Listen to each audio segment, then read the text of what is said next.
From Keene in the Shire, the Liberty Media capital of the world, this is Daryl W. Perry, host of FPP Radio News for Wednesday, September 10th, 2014. Silver is trading at $18.99 per ounce. Gold is valued at $1,249 per ounce. And according to BitcoinAverage.com, the average price of Bitcoin is $487.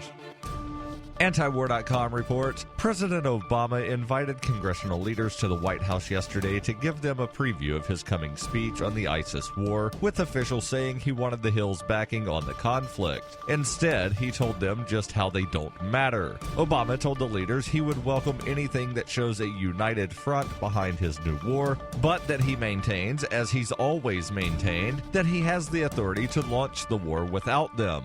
The White House readout of the meeting said Obama told Congress he believes that the nation is stronger and our efforts more effective when Congress backs the president, and that he will continue to engage in consultation with the handful of congressmen he deems worthy to talk to. Senate Minority Leader Mitch McConnell did not directly dispute the White House assessment, but said he believes that it is the president's best interest to ask Congress to endorse the war. There are two differing bills working through Congress right now, one which endorses a 3-year war without ground troops, and another which endorses an open-ended war with no limits.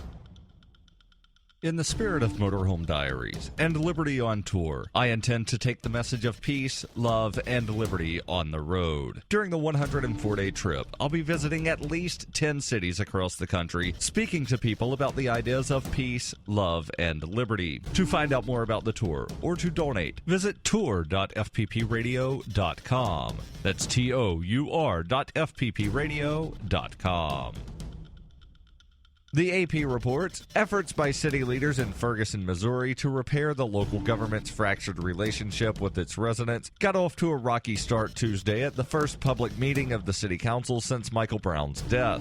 The Ferguson City Council announced a set of proposals this week that include reducing the revenue from court fines used for general city operations and reforming court procedures. Critics say reliance on court revenue and traffic fines to fund city services more heavily penalizes low-income defendants who can't afford private attorneys and who are often jailed for not promptly paying those fines. The city also plans to establish a citizens review board to help guide the police department. Within minutes of the meeting last night, where the proposals were being discussed, several demonstrators stood up and shouted as the city council tried to cover some routine business. Later, others stood and chanted, "Shut it down," while raising their hands in the air. Protesters have used the gesture because several witnesses say that Brown had his hands raised in the air when Officer Darren Wilson shot him several times.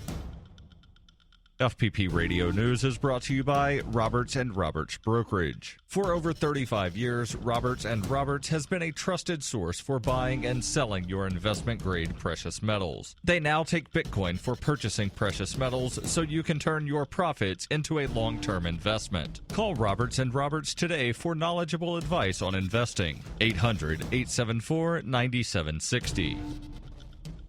Reuters reports former Massachusetts U.S. Senator Scott Brown won the nomination from the New Hampshire Republican Party on Tuesday night to take on Democratic incumbent Jeanne Shaheen in November in a race his party sees as a chance to gain control of the Senate. Throughout his 6-month campaign, Brown has largely ignored his party rivals to focus on Shaheen, trying to tie her directly to President Barack Obama, whose popularity has dropped in the largely rural state in recent months. Even before Brown declared victory, Shaheen told supporters in Manchester on Tuesday she was ready for the matchup with a rival who moved to New Hampshire late last year after decades of living in neighboring Massachusetts. She said, quote, "I did not just move here. I've been here working to make a difference for New Hampshire. New Hampshire is not a consolation prize," end quote. Shaheen was born in Missouri, went to high school and college in Pennsylvania, and lived in Mississippi before moving to New Hampshire in the 1970s. In other races from the Granite State, incumbent Governor Maggie Hassan defeated her 2 Democratic Party challengers and will face Walt Havenstein, former CEO of BAE Systems. The only candidates on the November general election will be the Republicans and Democrats.